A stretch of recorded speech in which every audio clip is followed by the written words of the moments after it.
Yolanda Mulwa on 94.4 SpiceFM. And today on Word Around Town, a guest, and not just any guest. His name is Martin Mulwa. He's the founder, Makiwa Funeral Services. Martin. Hey. Can you first start by just clearing the air? Because from the gate, we had an argument about a cup, and then we started discussing whether you're my brother, you've been asked whether I'm your daughter as well. So, everybody's asking me, so Yolanda is your relative, is your daughter, is your sister? Yeah, is your wife? Who is this? Yeah, no. Apart from the fact that we are both cows, there's absolutely nothing else to it. Period. I know, my producer got the same questions. Even my DMs, as soon as the poster went up yesterday, it was like, and I'm like, really, you've seen the subject, like the topic we're going to be tackling, but that's what you want to ask. Yeah, Kenyans for you, man. Kenyans. I'm like, would it have mattered if he was my brother? Mlikuwa mnataka to trend? How nepotism? Too bad. In SpiceFM. Yeah, happy Katiba Day, Martin. Asante. I just want us to get in there. How long have you been in the funeral planning business for?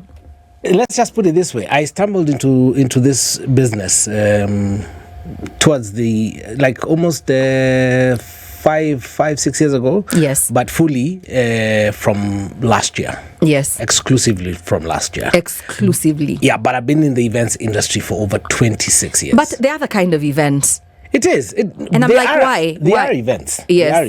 They are events. Funerals are events as well. No, they are. They are, in every sense of the word.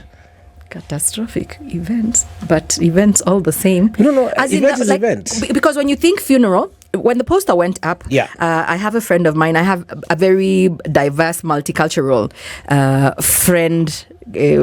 People I call my friends. Yeah. So my friend says, "Oh my God, is this what you want to talk about on your show?"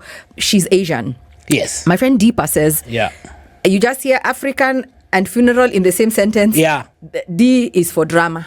So, like when I tell guys that I'm a funeral planner. Yes. Why? Everybody's like who wants to be part of that mess. Exactly. Intentionally. That's the thing. And everybody thinks that because I'm a funeral planner, then I deal with dead bodies every day. No, it's not the dead bodies that's the problem. That's not normally the problem. That's the peaceful part of an African funeral. So everything else is drama. We want budgets that let me tell you the phrase I want us to talk about today. Yeah. We want to give our beloved a befitting send-off. Mutu akisema befitting send-off akwangi na sumni ndururu shilingi. Most of the people who want to give their beloved dearly departed befitting send-offs don't have money. And I say this with my chest. Africans like to do this thing called, and this is to ease the people who are alive. And to give them some form of, I don't know if it's closure, but I've seen people keeping up with the Joneses. I've seen people getting into debt. I've seen people get service providers they cannot afford even if they sold everything they own. It's such a mirror thing. It's not even funny. You see this a lot. Every day. Tell me what a funeral planner does? Are you a consultant of sorts? Do you help ease in things, or are you just a service provider? Because let me paint you a picture in my head of what I think you do. Someone has passed away in my family. I reach out, I hit you up. Hi, Martin. I don't know where to start. So you tell me, where is the bereaved? XYZ hospital. So you handle that bit. You make sure they befitting send off to the ride to the funeral parlor that you will suggest, of course, bearing in mind the kind of money I'm looking to spend, correct? Yes. There's from the lease to the you name it. Yes. Right? Yes. For the Watu, for the Raya, for you and I. So, and then you also will help me maybe figure out what they're going to wear, the flowers, the program, until the day this person, we put them in the earth, in the ground. Or what do you do exactly? So I work as a consultant. Yes. So basically, really, the work of a funeral planner is just like a wedding planner, but for funerals. Okay. So when you have a wedding, you want what you want. You have your wish list. Yes. And so you call a wedding planner to execute your wish list. Yes. The work of a funeral planner is exactly the same, but for a burial. A burial. Yes. Do the people who enlist your services, you come at a fee? Yes. Do normal people like Akina Yolanda? So, Yolanda, Kenya kuna mi. You're not normal, please. Please. I can't. Stop, but I'm just being like, humble. Stop being humble. No, I'm speaking for multitudes. Yes. I'm asking Yeah. a funeral planner when hizo ni services let me speak like a Kenya. Hizo ni services za wadosi. Za masos. Za mababi. So basically, uko na bei ya raia. Like, do you have different packages? What? Tell me how you. So this is what it is. Everybody has a niche. Yes. And everybody has a certain category of people that you want to cater to, and so it's basically, for me, I have decided that there's a certain market that needs my services more than the other. Yes. They are the DIYs Yes. of the world, Yes. and then there's those who need the services of a professional like I am. Yes. And so I will just go to those. I will consult for those who see the value of what it is that a funeral planner does. Well, without bringing for you problems when you leave this room, and calling the tax man, what are we looking at? It can be it could be anything. It could be anything. I can come to you and be like, I have 200,000. So I want to spend. So you see, so there's two things. There's two aspects of this. Yes. There's the actual cost, which of the funeral. That's so, not your money. It's not my money. Consultancy, nothing. So you only just pay me as a consultant. That's it. Yes. But everything else goes directly to the service providers. It goes directly to the service. I'm asking a funeral planner when hizo ni services let me speak like a Kenya. Hizo ni services za wadosi. Za masos. Za mababi. So basically, uko na bei ya raia. Like, do you have different packages? What? Tell me how you. So this is what it is. Everybody has a niche. Yes. And everybody has a certain category of people that you want to cater to, and so it's basically, for me, I have decided that there's a certain market that needs my services more than the other. Yes. They are the DIYs of the world, and then there's those who need the services of a professional like I am. Yes. And so I will just go to those. I will consult for those who see the value of what it is that a funeral planner does. Well, without bringing for you problems when you leave this room, and calling the tax man, what are we looking at? It can be it could be anything. It could be anything. I can come to you and be like, I have 200,000. So I want to spend. So you see, so there's two things. There's two aspects of this. Yes. There's the actual cost, which of the funeral. That's so, not your money. It's not my money. Consultancy, nothing.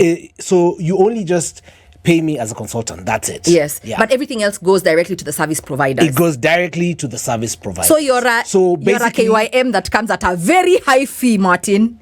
Really, Yolanda? Really? No, I did call you here to insult you. I asked you to come here to bring dignity to the conversation. Exactly. So what it is that I am, I bring dignity. Yes. I bring honor, and I bring sense to a very usually mad, let me tell you, tumultuous time. Anybody who has experienced death firsthand, myself included, because I lost my dad 4 years ago. Yes.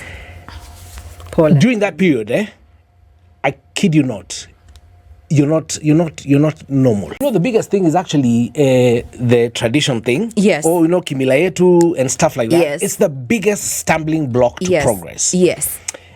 I'll tell you this. 25 years ago, we didn't have wedding planners in Kenya. Yes, we did not. You had committees and stuff like that. And slowly by slowly, people have eased into the fact that even with a committee, you still have to have the person on the ground who's directing traffic. It's like in advertising or in the marketing world. Yes. The traffic controller. Yes. So when this car is coming in, when it's coming out. So the planner is actually like a traffic controller. True. You're controlling traffic. You know when this is due, when this is going out, and stuff like that. Yes, with deadlines, with timelines, yes. with budgets and stuff like that. So, so ideally, that's where we see ourselves as planners. And to answer you, there are situations where people have seen the value. Yeah. And people who outright do not understand what I'm on about. Yeah. But once they see me work and they get part of, they actually understand the value that we bring as planners. So, the beauty about this is just you just deal with facts. With people who you told us here just now before the music break that everybody is insane except you in that room. But does insanity not see the facts as they are? I mean, fine, you're mad. You want a burial for 10 million. And you don't have money.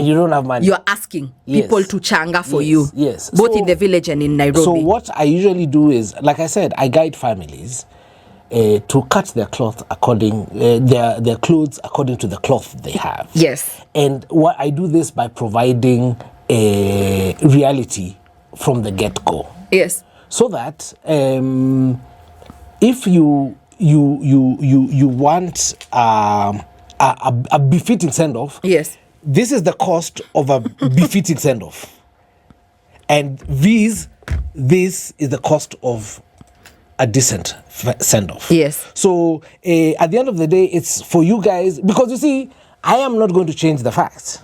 Yes. Yes. The choice is this.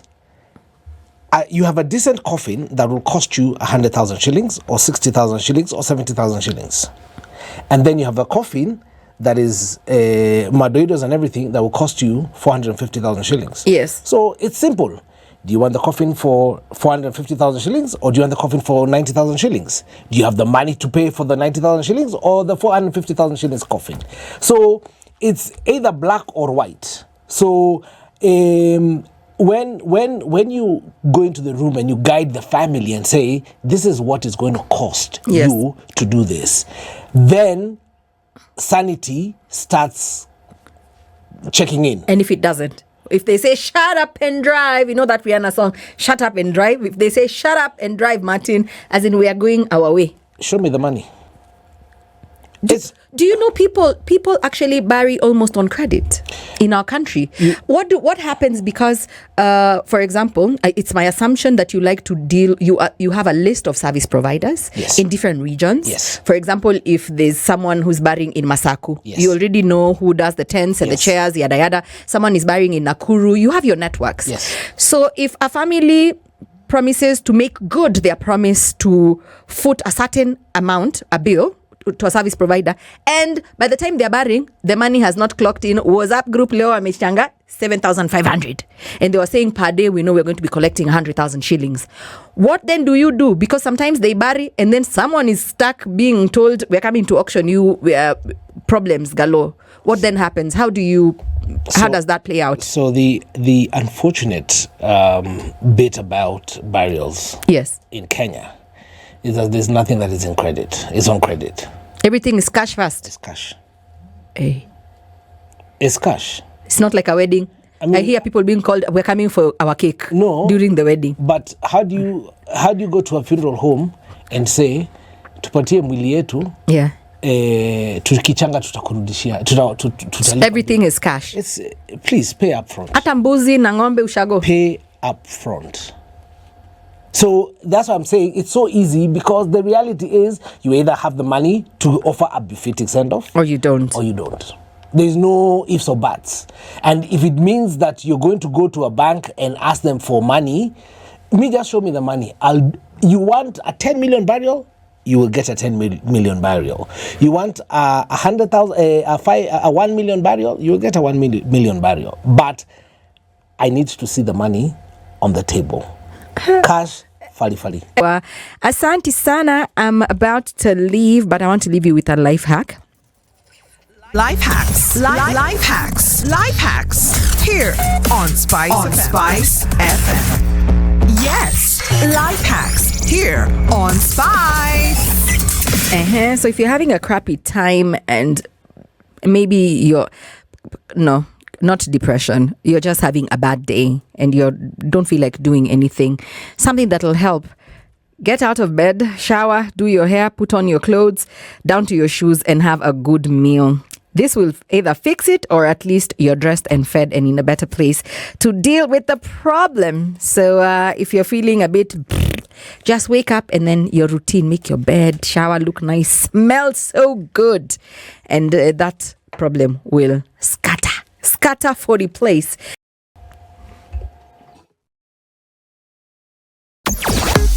Sugar and spice and everything nice. Oh yeah, Spice FM. Spice up your life.